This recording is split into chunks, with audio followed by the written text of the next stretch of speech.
आज का जो हमारा टॉपिक है उसके मुतालिक हमें बहुत सारे कमेंट्स आए कि ये टॉपिक आप जरूर डिस्कस करें। अक्सर लोग जो बाहर के मुल्क जाना चाहते हैं और वो एजेंट के हाथों फंस जाते हैं और एजेंट ना तो उनकी पेमेंट वापस करता है और ना ही उनको बाहर भिजवा सकता है। तो उस सिलसिले में अदालत उनको क्या रिलीफ दे सकती है, उसके मुतालिक हमारे साथ मौजूद हैं नबी चौधरी साहब, सीनियर एडवोकेट हाई कोर्ट। वो हमें बताएंगे कि ऐसे जो मुतासरीन हैं उनको क्या रिलीफ मिल सकता है। जी चौधरी साहब। जी सिकंदर भाई, ये बड़ा अहम सवाल है। अक्सर लोगों को बाहर बुलवाने के झांसे में कोई जॉब मिलती नहीं पाकिस्तान में, तो वो कहते हैं जी बाहर के मुल्क में आपको इतने डॉलर, इतने यूरो, इतने रियाल तनख्वाह मिलेगी, आप आ जाएं और इतने बस पैसे आप जमा करा दें तो हम आपको बाहर बुलवा लेते हैं। तो अवाम आदमी, हमारे गांव देहातों के लोग फंस जाते हैं और वो पैसे दे बैठते हैं। बाद में ना वो उनको बाहर बुलवाते हैं, ना पैसे वापस करते हैं, और फिर उसके बाद वो उन पैसों से भी हाथ धो बैठते हैं जो उन हक लाल के कमाए होते हैं। तो इसलिए ये आपके सवाल का मैं जवाब कर देता हूँ, क्योंकि कानून में हर तरह का रिलीफ मौजूद है।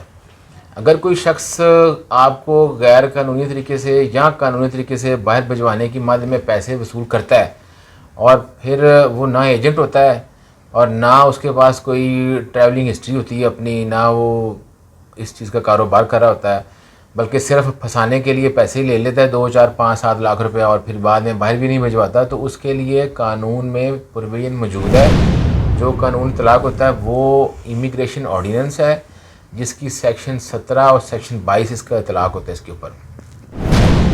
तो जिसकी कानूनन सज़ा 14 साल दी गई है सेक्शन 22 की, और सेक्शन 7 की भी सज़ा मौजूद है। तो इस तरह अगर कोई शख्स गैर कानूनी तरीके से बाहर भिजवाने के लिए पैसे ले तो उसके लिए कार्रवाई बज़रिया FIA, अदारा जो हमारा FIA है वो करता है, उसके ज़रिए की जा सकती है। वो मुकदमा दर्ज करते हैं और फिर उसके खिलाफ FIR दर्ज करने के बाद अगली प्रोसीडिंग्स करते हैं। वकील साहब, मेरा सवाल ये है कि कौन आपको बाहर भिजवा सकता है? जी, कानूनी तौर पर जिन शख्स का अंदराज एज आ ट्रैवलिंग एजेंट FIA के पास, हमारे इदारों के पास मौजूद है, वो लोग तो भिजवाने के मजाज होते हैं और उसमें वीज़े की काइंड्स होती हैं कि वो ट्रैवलिंग वीज़ा जो लगवाएंगे वो वर्क परमिट के साथ है या बगैर वर्क परमिट है या ट्रैवलिंग के लिए सिर्फ विज़िट वीज़ा है। तो वो क्राइटेरिया उसमें दर्ज है। वो तो एक कानूनी तौर पे मजाज हैं पैसे वसूल करके भिजवाने की मद में। बाकी जो आम आदमी गाँव के बैठे देहाती लोग हैं जी हमें पैसे दे दें हम भिजवा देते हैं, वो बिल्कुल मजाज नहीं होते हैं। उनके खिलाफ कानूनी तौर पर कार्रवाई की जा सकती है और वो कानून के शिकंजे में आ सकते हैं। अच्छा चौधरी साहब, कोई एजेंट कहता है कि मुझे पैसे दे दें, मैं आपको बाहर के मुल्क भिजवा देता हूं, तो क्या एहतियाती तदाबीर जो है वो इख्तियार करनी चाहिए, ये ज़रा हमारे नाजरीन को बता दें। जी, अगर कोई शख्स आपको ये झांसा देता है कि आपको बाहर के मुल्क में अच्छी नौकरी दिलवा सकता हूँ और आप इतने पैसे मुझे अदा करें तो मैं भिजवा दूँगा, तो पहले आपने ये डिटरमिन करना है कि जो शख्स आपको इस झांसे में ला रहा है वो उसका खुद किस कैपेसिटी में खड़ा है, उसका क्या दफ्तर अपना है, क्या वो ट्रैवलिंग एजेंट रजिस्टर्ड है या नहीं हमारे किसी इदारे के साथ, या वो सिर्फ मिल मिलाप की बुनियाद पर आपको धोखाधड़ी के लिए ये झांसा दे रहा है कि मैं आपको बाहर भिजवा दूंगा, मेरा कोई जानने वाला अजीज़ है जो भिजवाता है। उस पर कभी एतबार नहीं करना चाहिए, डायरेक्ट मिलनी चाहिए, डील करनी चाहिए। और फिर अगर वो उस क्राइटेरिया पूरा उतरते हो तो अक्सर हमारे वर्क परमिट के वीज़े फ्री आ रहे होते हैं। ये लोग फ्री वीज़ों के भी पैसे लेते हैं लोगों की सादगी को ऊपर देखते हुए, तो वो बड़ी एहतियात से डील करना चाहिए। किसी को नाजायज़ पैसे नहीं देने चाहिए, उनको सोच समझ के अपने मामला को देखना चाहिए और फिर उनके साथ डील करनी चाहिए। वकील साहब, एक और सवाल आ जाता है कि देखें वीज़ा मिल जाता है बाहर जाने का, तो अक्सर लोग ऐसा करते हैं जैसे एजेंट वो विजिट वीज़े पे ले जाते हैं और कहते हैं कि ये वर्क वीज़ा है, होता ऐसा नहीं है, तो क्या उनके पैसे वापस हो सकते हैं अदालत के ज़रिए?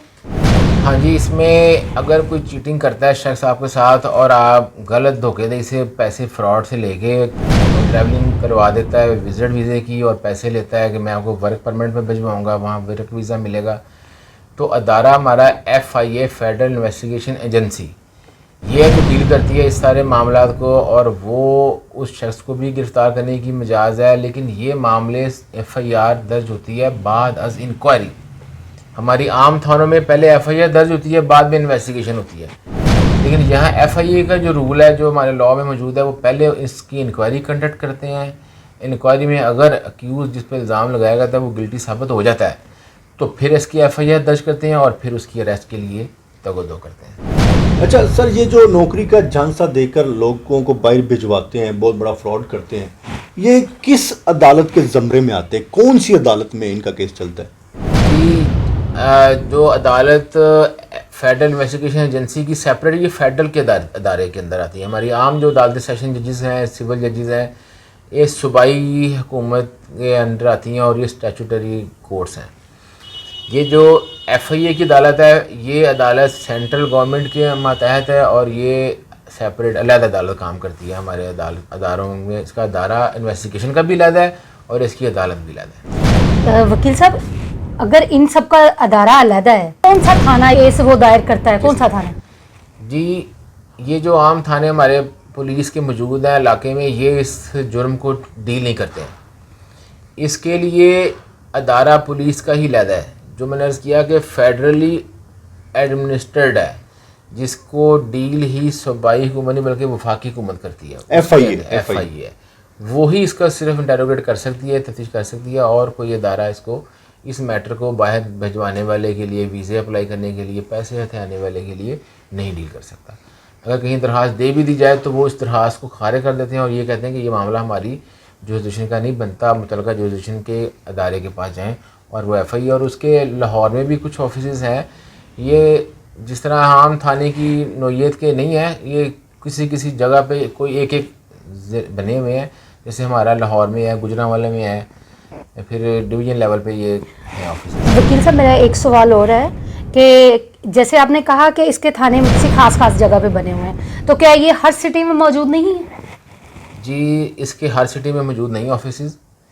इसके मैंने अर्ज़ किया कि लाहौर में ऑफिस है, हेड ऑफिस इसका ये रीगल चौक के पास का मेन हेड ऑफिस है। फिर इसके बाकी ऑफिस हैं और उन्होंने मुख्तलिफ दूसरे ज़िलों में बनाए हुए हैं। अच्छा, ज़िला वाइज है? हाँ जी, हर इलाके में नहीं है, तो वो देखना पड़ता है कि किस टेरिटोरियल में आता है और फिर वहाँ पर उसकी दरख्वास्त दी जाती है। तो वकील साहब, क्या इसका पर्चा फौरी तौर पे हो जाता है?